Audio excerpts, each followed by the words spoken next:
ఆంధ్రప్రదేశ్కు ప్రత్యేక హోదాపై NTV big debate చేపట్టింది. నెల్లూరు నుంచి ఆ చర్చ కార్యక్రమాన్ని మా కరెస్పాండెంట్ రిషి అందిస్తారు. Thank you Swathi. నమస్తే. విభజన తర్వాత నవ్యాంధ్రప్రదేశ్గా ఏర్పడిన ఆంధ్రప్రదేశ్ రాష్ట్రం ప్రస్తుత పరిస్థితి ఎలా ఉంది? ఎన్నో ఆశలు, ఎన్నో ఆకాంక్షలు, కానీ ప్రస్తుతం నవ్యాంధ్ర అనాథలా మారిపోయిందా? విభజన బిల్లులో పెట్టిన చట్ట ప్రకారం రావాల్సిన పథకాలన్నీ వచ్చే పరిస్థితి కనిపిస్తోందా? 5 ఏళ్లు కాదు 10 ఏళ్లు ప్రత్యేక హోదా చెయ్యాలన్న పెద్దలు ఇప్పుడు మాట మారుస్తున్నారా? అడ్డగోలుగా బిల్లు తయారు చేసి రాష్ట్రాన్ని విడదీసిన కాంగ్రెస్ పార్టీ, లేకపోతే ఆ సమయంలో మేము ఆదుకుంటాము, మమ్మల్ని గెలిపించండి అని మద్దతిచ్చిన బీజేపీ పార్టీ ఇప్పుడు మాట మారుస్తున్నాయా? ఈ మధ్య జరిగిన సాధారణ బడ్జెట్ కానివ్వండి, రైల్వే బడ్జెట్ కానివ్వండి, 14వ ఆర్థిక ప్రణాళిక ఇచ్చిన నివేదిక ప్రకారం ఏ రకంగా చూసుకున్నా సరే ఆంధ్రప్రదేశ్ కి ఎక్కడ ప్రత్యేక దృష్టితో చూసిన పరిస్థితి కనిపించట్లేదు. ప్రత్యేక హోదా రావాలంటే ఏం చేయాలి, లేకపోతే ప్రత్యేక ఆర్థిక సహాయం సాధించాలంటే ఏం చేయాలి? అసలు దీని గురించి పార్టీలు మాట్లాడాల్సిన స్థాయిలో మాట్లాడుతున్నాయా? ప్రతిపక్షాలు ప్రశ్నించాల్సిన స్థాయిలో ప్రశ్నిస్తున్నాయా? అధికార పార్టీ ఏం చేయాలి, ప్రతిపక్షాలు ఏం చేయాలి? దీనికి సంబంధించి ఎప్పుడు ప్రతి క్షణం ప్రజాహితం కోరుకునే ఎన్టీవీ మన రాష్ట్రాలు మన భవిత పేరుతో ఒక బిగ్ డిబేట్ కార్యక్రమం చేపట్టింది. ఇవాళ మనం నెల్లూరు పట్టణ కేంద్రంలో ఉన్నాము. ఏం చేస్తే మనం ప్రత్యేక హోదా సాధించగలం అనే దానికి సంబంధించి మనం చర్చ చేయబోతున్నాం. మనతో పార్టీల ప్రతినిధులు ఉన్నారు, అలాగే విద్యావేత్తలు ఉన్నారు, అనేక మంది సామాజిక కార్యకర్తలు ఉన్నారు. వారందరితో మాట్లాడి రాష్ట్రాన్ని పరిస్థితి నుంచి బయటికి తీసుకురావాలంటే ఏం చేయాలి, కేంద్రానికి రాష్ట్రం గొంతు వినపడాలంటే ఏం చేయాలి అనే దానికి సంబంధించి మనం చర్చలోకి వెళ్దాం.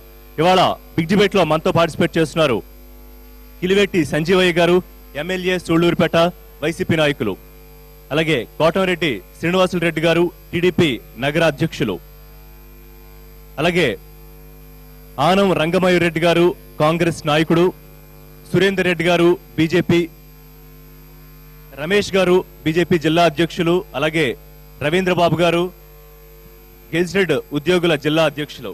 నమస్కారం అండి, అందరికీ బిగ్ డిబేట్ కి స్వాగతం. ముందుగా శ్రీనివాసులు రెడ్డి గారు, మీతో మొదలు పెడదాం. ప్రస్తుతం రాష్ట్రం ఉన్న పరిస్థితి మీకు తెలియదు కాదు. మొన్న సాధారణ బడ్జెట్ తరువాత కూడా సాక్షాత్తు పార్టీ అధినేత పదవి విరిచిన పరిస్థితి. ముఖ్యంగా మనం ప్రత్యేక హోదా గురించి కనుక మాట్లాడుకుంటే బిల్లులో ఇంట్రడ్యూస్ చేయలేదు. సరే, ఎందుకు పెట్టలేదు అనే విషయం తర్వాత మాట్లాడదాం. అయితే ఆ తరువాత ఇప్పుడు మనం ఉన్న పరిస్థితి నుంచి బయటకు రావాలంటే అధికార పక్షంగా తెలుగుదేశం పార్టీ ఏం చేయాలి, దానికి అనుగుణంగా మీరు చేస్తున్నారా? ఈరోజు రాష్ట్ర విభజనే అసలు హేతుబద్ధంగా జరగలేదు.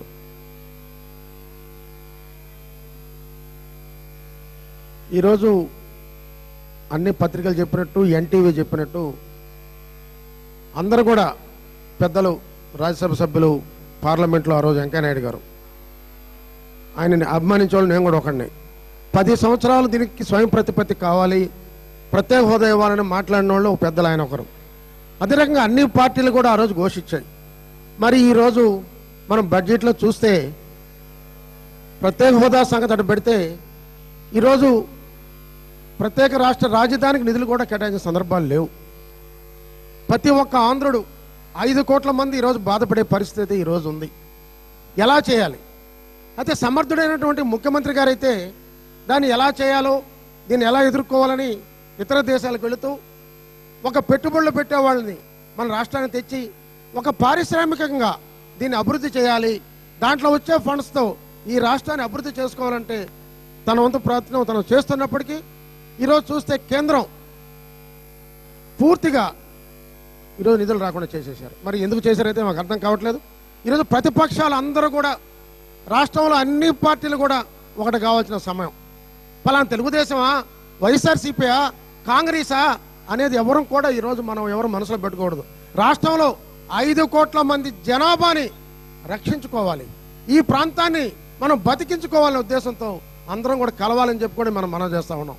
ఈరోజు చూస్తూ ఉన్నాం, మన గవర్నర్ గారే 16,000 కోట్ల బడ్జెట్ లోటు ఉందని చెప్పించారు. గతంలో ఫస్ట్ బీజేపీ ప్రభుత్వం వచ్చినప్పుడు 500 కోట్లు ఇచ్చింది. మరి దీంట్లో అయితే ఏమీ లేదు. మరి పోలవరం ప్రాజెక్ట్ మనకు నీళ్ళు వచ్చే ప్రాజెక్ట్, జాతీయ ప్రాజెక్ట్ అన్నారు, 1000 కోట్లు అనుకుంది 100 కోట్లు ఇచ్చారు. ఇలా కాకుండా దానికి అనుకున్నట్టు 1000 కోట్లు సాధించుకోవాలి. ఈ రాష్ట్రంలో సముద్ర తీరాన 970 కిలోమీటర్లు ఉన్నటువంటి ఈ ప్రాంతాన్ని అభివృద్ధి చేసుకోవాలి, కారిడార్ నిర్మించాలి, ప్రతి ఒక్కరూ ఆదాయాలు పెంచుకోవాల్సిన అవసరం ఉంది. అయితే రాజధాని లేదు. భారతదేశంలో ఇంతవరకు విడిపోయినటువంటి రాష్ట్రానికి రాజధాని ఇచ్చినటువంటి రాష్ట్రం ఏదీ లేదు. మన రాష్ట్రంలో అయితే తెలంగాణకి హైదరాబాద్ ఇవ్వటం జరిగింది. మరి చూసాం ఈ మధ్యన నాగార్జున సాగర్ డ్యామ్ దగ్గర అయితే పోలీసులే కొట్టుకున్నారంటే, మనం రక్షించాల్సిన పోలీసులే కొట్టుకున్నారంటే అసలు మరి ఎంత దిగజారిపోయాం, మనం ఎక్కడికి వెళ్తున్నాం అనే ఆలోచన అయితే ప్రతి ఒక్కరిలో ఉంది ఈరోజు. మరి ఆ రోజు లాఠీలతో కొట్టుకున్నారు విన్నాం, మరి తుపాకులతో కాల్చుకుంటే ఎవరన్నా మిగిలిండేవాళ్ళ? వీళ్ళంతా అన్నదమ్ముడు కాదా? ఇలా ఎందుకు వస్తుంది? ఇట్లా తెలంగాణ వాళ్ళు కూడా ఆలోచించాలి, ఇలా అందరం కూడా శ్రీనివాస రెడ్డి గారు, ఇప్పుడు మనం ప్రత్యేక హోదా కోసం పోరాటం చేయాలంటే ఎటువంటి పోరాటం మొదలు పెట్టాలి? అంటే ప్రజల్లో ప్రస్తుతం దాని గురించి చైతన్యం ఇంకా పెంచాల్సిన అవసరం ఉందా? లేకపోతే ప్రస్తుతం రాష్ట్రంలో అధికార పక్షంగా ఉన్న తెలుగుదేశం పార్టీ మిత్రపక్షంగా ఉంది కాబట్టి బీజేపీ కేంద్రంలో ఉన్న అధికారంలో ఉన్న పార్టీ సో వినతులు విజ్ఞప్తులతోనే సరిపెడుతుందా? లేకపోతే వాయిస్ పెంచి ప్రత్యేక హోదా తీసుకొచ్చే దిశగా ప్రయత్నాలను ముమ్మరం చేసే అవకాశం ఉందా? తప్పకుండా వాయిస్ పెంచుతున్నాం. మీరు చూస్తున్నారు, చంద్రబాబు నాయుడు గారు అందరితో మాట్లాడుతున్నారు. అదే రకంగా మనం చేశారు. ఆ రోజైతే ఎవరు సపోర్ట్ చేశారు? పబ్లిక్ మీటింగ్లో మోడీ గారు, ప్రధాని గారు ఈ రాష్ట్రాన్ని బ్రహ్మాండంగా ఢిల్లీగా చేస్తామని వారు ప్రకటించారు. దానికోసం ఆ సభలో ఎవరున్నారు అని పవన్ కళ్యాణ్ కూడా మాట్లాడటం జరిగింది. అదే రకంగా నందమూరి బాలకృష్ణ గారు మాట్లాడటం జరుగుతుంది. ఈరోజు ప్రతి ఒక్క తరఫంగా మేము విజ్ఞప్తులతో అయితే గమ్ముకున్నాం. ఈ రాష్ట్రంలో మాకు నమ్మకం ఉంది. వెంకయ్యనాయుడు గారు స్వయంగా కూడా అంగీకరించారు, అన్యాయం జరిగిన మాట వాస్తవం, చంద్రబాబు నాయుడు గారు మాట్లాడిన దాంట్లో నిజం ఉంది అని చంద్రబాబు నాయుడు గారి మాటలు కూడా ఆయన అర్థం చేసుకున్నారు. వెంకయ్యనాయుడు తప్పకుండా కూడా ఆర్థిక మంత్రితో మాట్లాడుతున్నాడు, మోడీ గారితో మాట్లాడతారు. తప్పకుండా తెలుగుదేశం పార్టీ అన్ని ప్రతిపక్షాలను కలుపుకుంటుంది. ప్రజల కోసం తప్పకుండా గట్టిగా కూడా మాట్లాడతాం. ఈ రాష్ట్రాన్ని రక్షించుకునే ప్రయత్నంలో తెలుగుదేశం పార్టీ ముందుంటుంది. మా నాయకుడు ఈ రాష్ట్రాన్ని కూడా రక్షిస్తాడని నమ్మకం అయితే మాకుంది. సంజయ్ గారు, మీరేం చెప్తారు? ప్రతిపక్షంగా ఉన్నారు రాష్ట్రంలో, కానీ ప్రతిపక్షంగా ఉన్న స్థాయిలో వాయిస్ వినిపించాల్సిన స్థాయిలో వైసీపీ మాట్లాడుతోందా? ఎందుకు అధినేత ఈ విషయంలో మౌనంగా ఉన్నారంటే ఏం చెప్తారు? మా అధినేత మౌనంగా ఉన్న పరిస్థితి లేదు. ఈ రాష్ట్రాన్ని అడ్డగోలుగా విభజించింది కాంగ్రెస్ పార్టీ. తెలుగు రాష్ట్రాన్ని విభజించే ముందు ఆ రాష్ట్రాలకి ఏం న్యాయం చేయాలో ఆలోచించాల్సింది కాంగ్రెస్ పార్టీ. ఆలోచించకుండా, ముందు చూపు లేకుండా ఈ రాష్ట్రాన్ని రెండుగా విభజించేసింది. ఆ రోజు రాష్ట్రాన్ని విభజిస్తుంటే ఈ రాష్ట్రానికి, తెలుగు రాష్ట్రానికి 10 సంవత్సరాలు ప్రత్యేక హోదా కావాలి అని గౌరవ వెంకయ్యనాయుడు గారు, ఈ నెల్లూరు ముద్దుబిడ్డ, ఆయన రాజ్యసభలో పోరాడడం జరిగింది. కానీ ఎందుకో ఇప్పుడు ఆ రోజు పోరాడిన పటిమ ఈరోజు లేదేమో అనిపిస్తుంది. వాళ్ళ ప్రభుత్వం అధికారంలో ఉంది. ఆ విధంగా మనకు ఆ ప్రత్యేక హోదా ఇచ్చేదానికి కానీ, ఏర్పాటు చేసేదానికి కానీ అప్పుడు పోరాడిన విధంగా ఇప్పుడు పోరాడట్లేదేమో అనిపిస్తుంది. మనకు ఈ రాష్ట్రాన్ని విభజిస్తే రాజధాని ఉన్నటువంటి రాష్ట్రాన్ని తెలంగాణకి ఇవ్వడం జరిగింది. ఈరోజు మనకు రాజధాని లేదు. ఆ రోజు గౌరవ ప్రధానమంత్రి గారు ఎన్నికలకు ముందు అనేక సభల్లో, మరీ ముఖ్యంగా ఆ ఏడుగొండలవాడి పాదాల సాక్షిగా తిరుపతిలో సభలో మాట్లాడుతూ ఆంధ్ర రాష్ట్రానికి అన్యాయం జరిగింది విభజన సమయంలో, ఈ రాష్ట్రానికి ఢిల్లీని మించిన రాజధానిని నిర్మించేదానికి నేను సహాయం చేస్తాను, నిర్మించి ఇస్తాను అని చెప్పినటువంటి గౌరవ ప్రధానమంత్రి గారు ఆ మాటని మర్చిపోయినట్టున్నారు.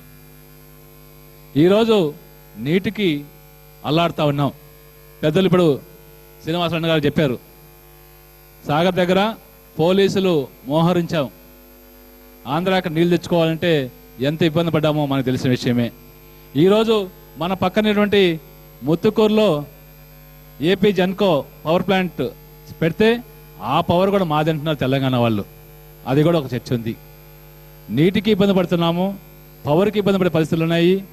విద్యార్థులు, ఇక్కడ ఎంతోమంది విద్యార్థులు ఉన్నారు, ఆ విద్యార్థులకి ఆ రోజు రాష్ట్రం విభజించేటప్పుడు 10 సంవత్సరాలు ఉమ్మడి ప్రవేశ పరీక్షలు ఉంటాయి, ఉమ్మడి అడ్మిషన్స్ ఉంటాయని చెప్పారు. 1 సంవత్సరం కూడా కాలేదు. ఈ సంవత్సరమే మీరు అందరూ తెలిసిన విషయమే, వేరువేరుగా ఎంసెట్లు పెట్టేటువంటి పరిస్థితి. మరి ఉమ్మడి రాజధాని 10 సంవత్సరాలు హైదరాబాద్ ఉంటుందని చెప్పారు. అది నాకు తెలిసి వచ్చే సంవత్సరమే మొదలు పెట్టచ్చు, మీ రాష్ట్రానికి మీరు పోండి అని తరిమే పరిస్థితి మన పరిస్థితి. మరి ఇలాంటి సందర్భంలో ప్రతిపక్షాలను కూడా కలుపుకొని మేమైతే సిద్ధంగా ఉన్నాం.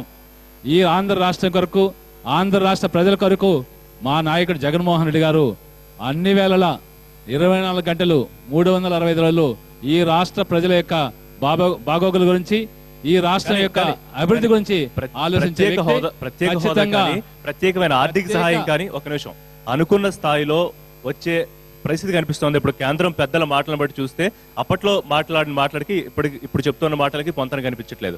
బట్ మీరు 24 గంటలు శ్రమిస్తున్నాము అహర్నిశలు ప్రజల కోసం అన్న పార్టీ, ప్రతిపక్షంగా ఉన్న పార్టీ రాష్ట్రంలో పోరాటాలు ఆ స్థాయిలో చేయట్లేదన్న వాస్తవం కాదా?